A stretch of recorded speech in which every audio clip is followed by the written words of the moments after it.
Today we'll be going over a topic that one of our viewers actually asked, which is awesome because I love to hear more about what you are interested in. So today's topic is on what really is Thai tea. So I have done a video before on one of our cocktails, which was the Captain Steve's Thai Coconut Margarita.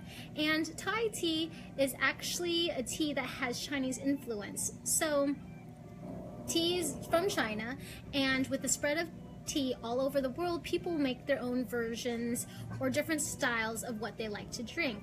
And Thai tea is one of those beverages that was probably seen by some Americans and brought over to the US, or Thai restaurants bringing their tradition of drinking tea from Thailand, influenced by the Chinese, of course, then trying to market to Americans. So the history of Thai tea in America is definitely a Western influenced beverage. You might know it as this creamy, sweet tea beverage, and essentially that's what it is. With the Chinese influence, they would add milk or sweetened condensed milk, and actually that's the traditional way of making Thai tea, is like these black tea with different spices in it, or blends of black teas, whatever their version is, with sweet milk in there. So we actually used to offer our Thai tea traditionally with sweetened condensed milk, but being in Alaska with our small demographics and what people are used to in Thai restaurants, whether the Thai restaurants actually use an instant powder mix or if they actually use real Thai tea, this is actually from the real leaves. A lot of Americans like their tea with milk and sugar.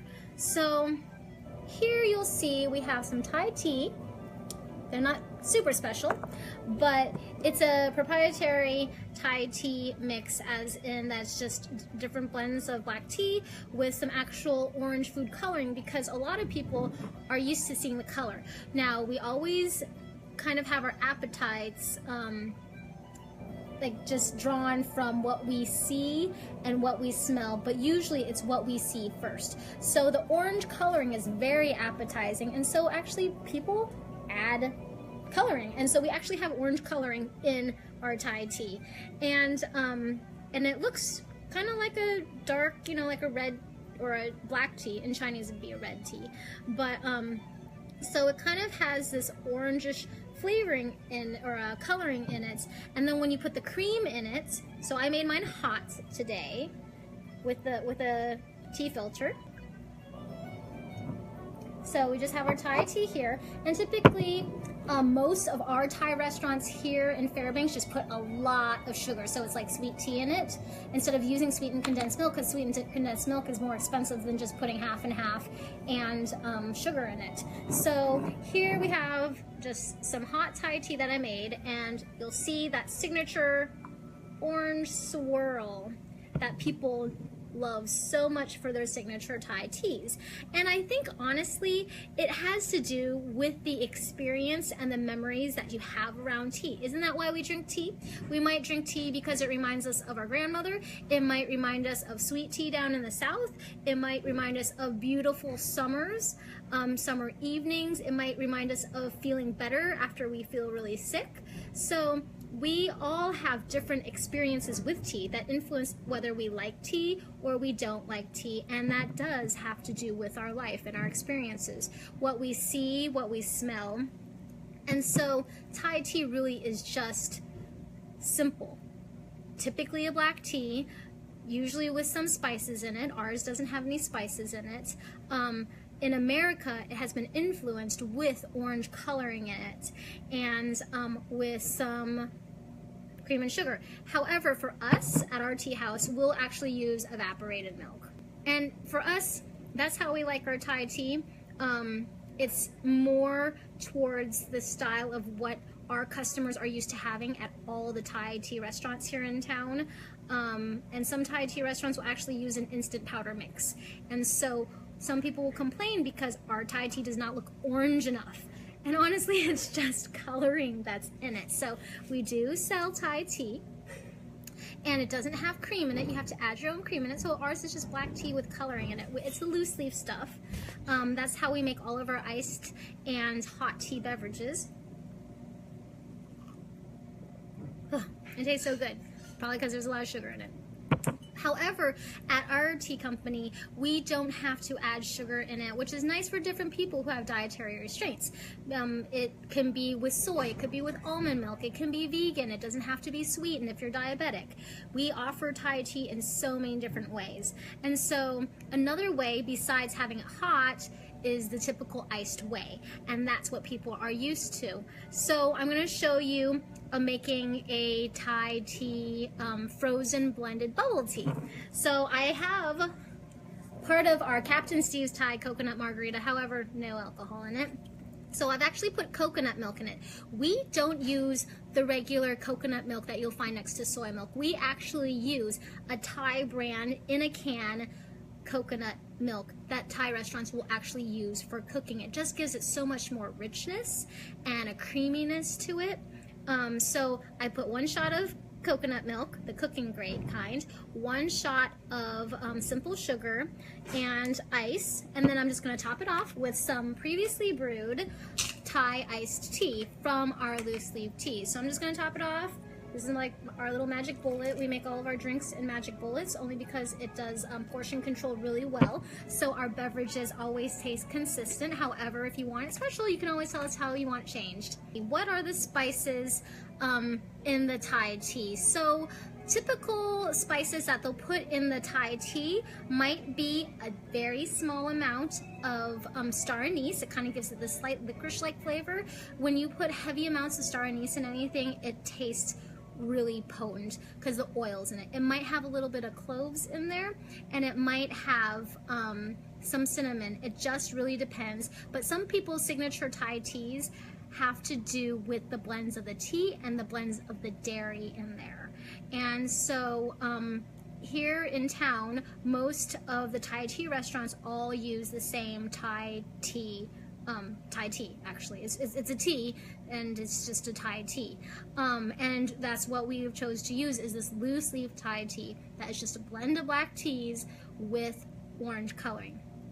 And the spice melange might work for the Thai iced tea. However, it has a lot of orange in it. It has a high potency of orange. And traditionally, Thai tea has also been made with orange blossom water.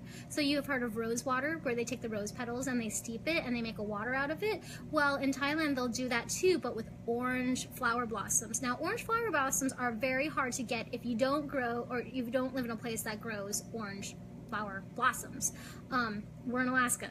We don't grow orange trees at all here, and trying to find them consistently and a source of authentic, not just orange flowers, but the literal orange fruit flower blossoms is hard to get.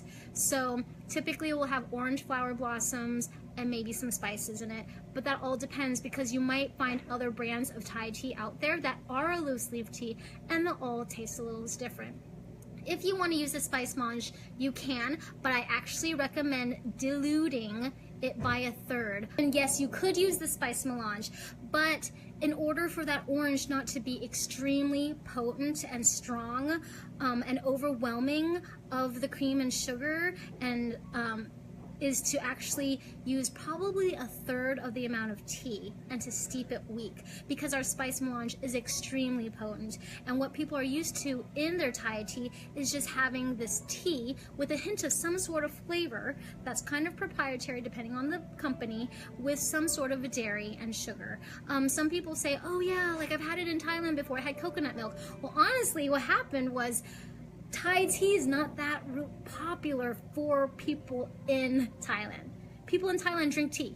People in China drink tea. But you don't see people in America saying, hey, can I get some Chinese tea? Like, as if that is the name of a beverage.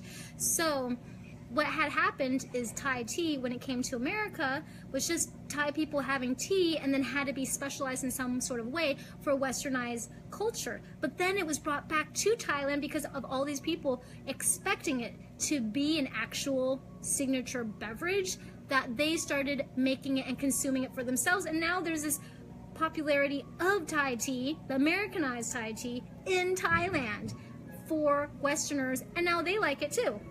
So it's just kind of very ironic that it wasn't really a specialty drink. It'd just be like, oh, we're having tea.